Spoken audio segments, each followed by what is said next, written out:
वो अधिकारी लिख देगा। तो भाई विधानसभा के स्तर पर कम से कम 21 लोगों की कमेटी के सामने आपका निर्णय हो रहा है। 21 लोग में कौन कौन है वो भी इसमें लिखा हुआ है। उसमें 2 लोग हैं जो विधानसभा के प्रभारी हैं। प्रभारी कौन है? जो राज्य में कार्य समिति का मेंबर है, पार्टी का वरीय साथी है। वहां का उस विधानसभा क्षेत्र में आने वाले विधानसभा का प्रखंड का अध्यक्ष, वहां का महासचिव, वहां का अभियान समिति का हेड, वहां का युवा और महिला अध्यक्ष और 3 लोग संगठन जिला के जो प्रभारी हैं वो रहेंगे। और जो प्रभारी चुनाव के लिए चुने गए हैं वो भी वहां रहेंगे। अब कोई आदमी 21 आदमी को 25 आदमी को कैसे मैनेज कर लेगा? और अगर कर भी लिया तो एक ही स्टेज तो पार किया। अगर कर भी लिया तो भी क्या होगा? आप वहां 1 पा जाएंगे, जिला पाइएगा तो वहां 6 पर आ जाइएगा। फिर जब जन स्वराज के लोगों में सर्वे होगा तो उसमें नीचे चले जाइएगा। जनता के बीच में एक काम नहीं किए हम, वहां सर्वे में नीचे आ गए तो सब खत्म हो जाएगा। सर्वे कौन करेगा? तो कोई भी लड़का जेएसपीटी का, आईपैक का सर्वे नहीं कर रहा। इसमें लिखा हुआ है थर्ड पार्टी सर्वे। जो लोग सर्वे कर रहे हैं या करेंगे वो कोई भी लड़का, वो कोई भी व्यक्ति जन स्वराज से जुड़ा हुआ नहीं है, जेएसपीटी से जुड़ा हुआ नहीं है। इसलिए जेएसपीटी का लड़का जो आपके साथ काम कर रहा है उसको जलेबी और मिठाई खिलाने का कोई फायदा नहीं है, उसका नुकसान हो जाएगा। वो नुकसान हो जाएगा भैया। तो ये देख लीजिए, उसका सर्वे में बहुत लोग को लग रहा है यही लोग तो रिपोर्ट बना के भेजेगा। उसके रिपोर्ट का कोई वैल्यू नहीं है। उन लड़कों ने आप में से कई साथियों के मदद से जो संगठन में जिन लोगों को जोड़ा है, अब उन संगठन के लोगों की भूमिका है कि आपके आवेदन की वो जांच करें और उसमें अपना मत दें। न वो किसी का को सेलेक्ट कर रहे हैं, न किसी को रिजेक्ट कर रहे हैं। अपनी समझ से बता रहे हैं कि जो 10 आदमी आवेदन दिया है इसमें पहले पर कौन है, 8वें पर कौन है, 9वां पर कौन है। तो ये प्रक्रिया थोड़ी दिक्कत वाली आपको लग सकती है, लेकिन होगी यही, क्योंकि यही बात हमने गांव-गांव में कहा। आपको जिसको समाज चुनेगा, तो समाज चुनेगा मतलब 2.5 लाख आदमी तो बैठेगा नहीं। जो लोग समाज का प्रतिनिधित्व कर रहे हैं और जन स्वराज की भावना परिकल्पना से जुड़े हुए हैं, वो लोग ही समाज की भावना को वहां पर रखेंगे। तो विधानसभा के स्तर पर कम से कम हर प्रखंड से 25 जन स्वराज से जुड़े हुए पदाधिकारी आपके आवेदन पर अपना मत देंगे। तो एक विधानसभा क्षेत्र में कम से कम 60 से 70 पदाधिकारियों से राय ली जा रही है। उस राय के आलोक में जिला के लोग बैठकर फिर से उसको देखेंगे। जिला की जब बैठक होगी तो उसमें 3 लोग केंद्रीय चुनाव समिति के भी पर्यवेक्षक रहेंगे, वो भी बात लिखी हुई है। तीसरी बात आपको बताया कि जो दोनों जगह से आ गया किसी को हटाया नहीं जाएगा। सारे आवेदन को केंद्रीय चुनाव समिति इस बात को देखेगी। वीर महतो जी खड़ा होकर कहे कि आप लोग तो बोले हैं कि 70 को अति पिछड़ा लड़ेगा, तो हम लोग तो कैसे कंपटीशन में रहेंगे। अपनी सुविधा के अनुसार लोग बात को तोड़ मरोड़ लेते हैं। 1 लाख बार ये भी कहा गया है कि काबिलियत सबसे बड़ा पैमाना है।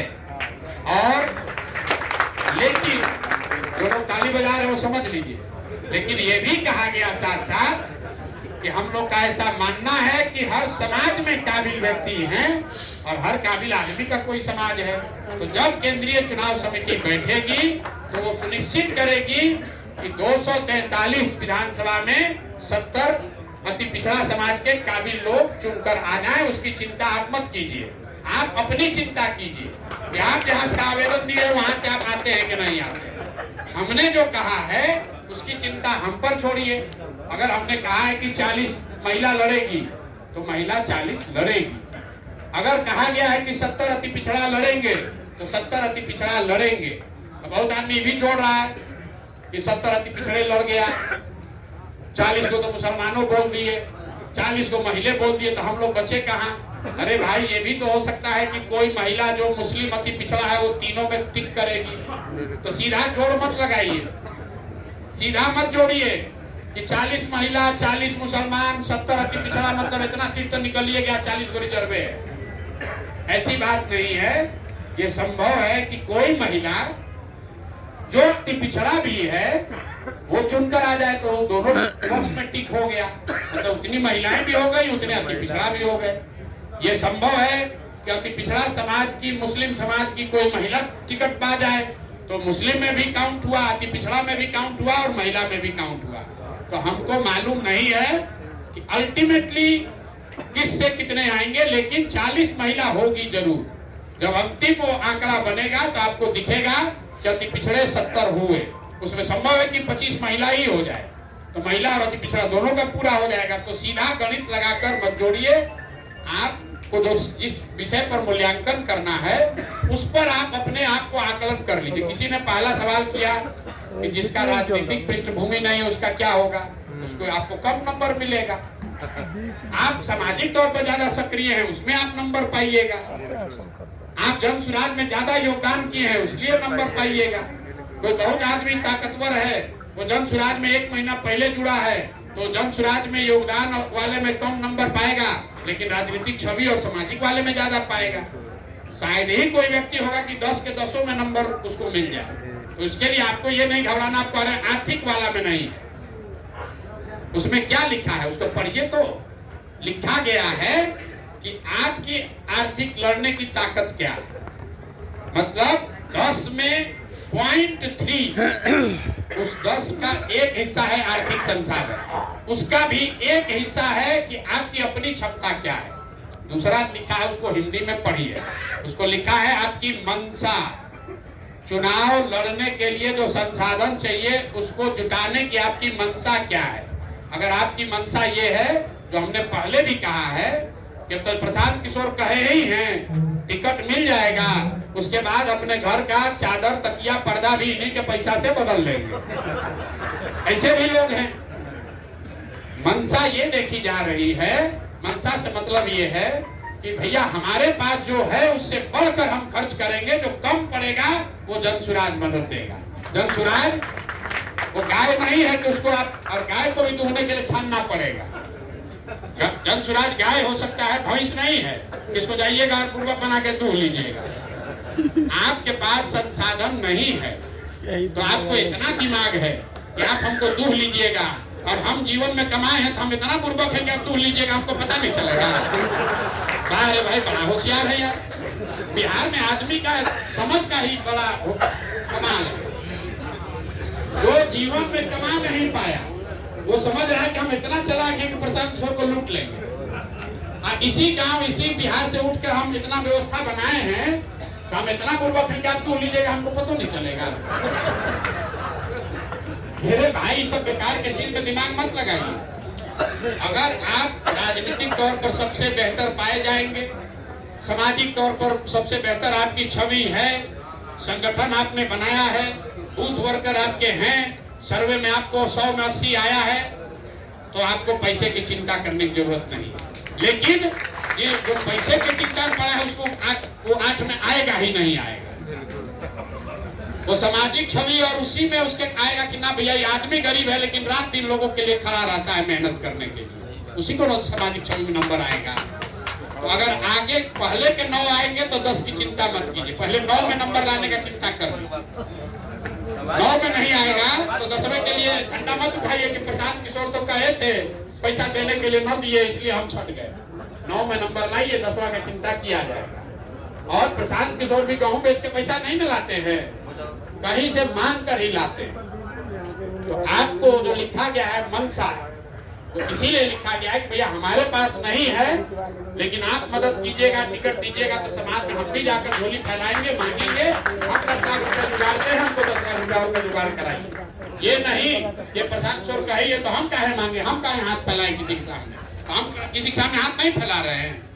हमारे बाप दादा कोई टाटा बिरला है, हम भी तो कहीं हाथ फैला रहे हैं कि दीजिए बिहार के लोगों को मदद करना है। तो आप अपने लिए नहीं हाथ फैलाइएगा, तो आप किसी लिए लिखा है कि इनका मंशा क्या है। मंशा तो होनी चाहिए, आप जुटा पाइए या नहीं, मंशा तो होनी चाहिए कि चुनाव लड़ रहे हैं हम, भैया जाकर गांव गांव मांगेंगे।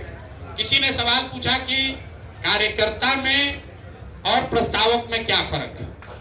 उसमें 3 कैटेगरी।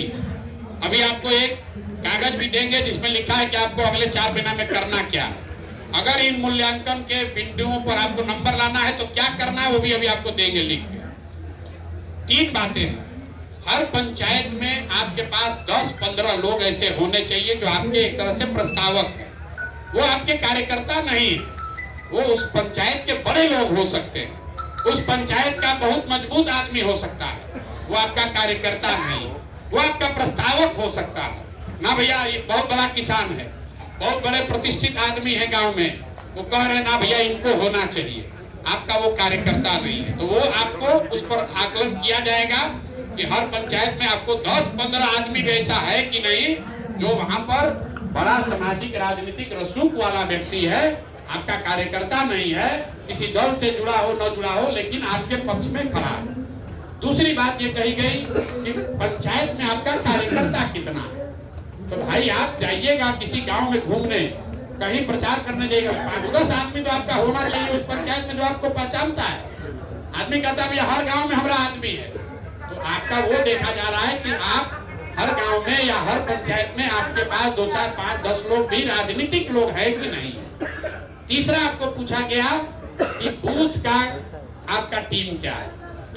तो जो आपका अभी कार्यकर्ता है वो बूथ का प्रभारी हो ये जरूरी नहीं।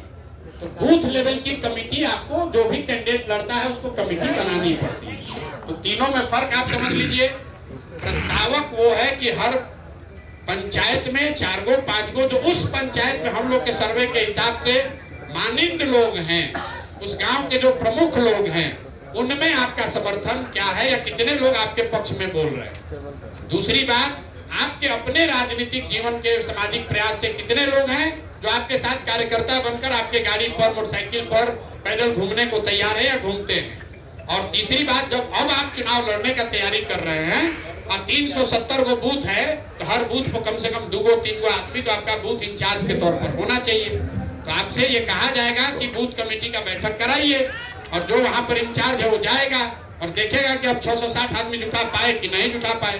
अगर आपका बूथ लेवल का कार्यकर्ता भी नहीं है तो बूथ लेवल इंचार्ज तो कैसे चुनाव लड़िएगा। तो वो बात बिल्कुल अभी आपको बिंदुवार लिख के दे दिया जाएगा। वो 10 चीज को आप कीजिए, अपने आप आपका नंबर आ जाएगा। और नहीं कीजिएगा वो हम लोग ऊपर से दे रहे हैं। बाकी आप लोग खुद इतना लंबा राजनीतिक जीवन बिताए हैं, हमको बताने की जरूरत नहीं। आपको मालूम है कि क्या करने से क्षेत्र में हमारी लोकप्रियता बनेगी। लेकिन हम लोग अपनी ओर से भी अभी आपको 10 बिंदु दे देते हैं जो इस मापदंड के आधार पर बनाया गया है।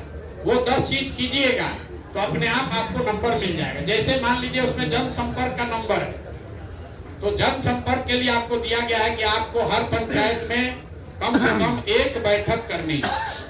आप बैठक कीजिएगा तो ये नंबर यहाँ मिल जाएगा।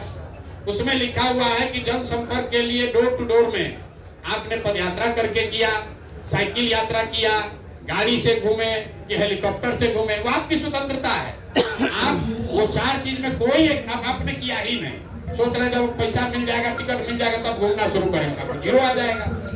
अगर आपने पदयात्रा कर दी, घर घर घूम गए, तो आपको पहले से लोगों को पता है, लोगों को मालूम है ये आदमी तो पदयात्रा ही कर दिया है, को गांव खुद छोड़वे नहीं किया था, आपको 10 में 10 मिल जाएगा। लेकिन संभव क्या आपने पदयात्रा किया लेकिन आपके पास लोग नहीं है या आपकी स्वीकार्यता नहीं है, तो किसी एक बिंदु पर सिलेक्शन नहीं है। आपको विधानसभा प्रत्याशी के दायित्व और कार्य ये अभी डॉक्यूमेंट मिल जाएगा, जिसमें आपको ये पता है कि अगले 4 महीने अभी से लेकर जून तक, जब तक ये मूल्यांकन चल रहा है, सर्वे चल रहा है, ये सबको बराबर दिया जा रहा है। ऐसा नहीं कि आप हमसे मिलने आए तो आपको दिए और कोई दूसरा नहीं मिलने आया तो उसको नहीं दिए। इस पर बिंदुवार लिखा हुआ है कि आपको आवेदन के लिए क्या करना है, चुनाव लड़ने की जो आधारभूत संरचना बनानी है उसमें आपको क्या करना है, संगठन कैसे बनाना है,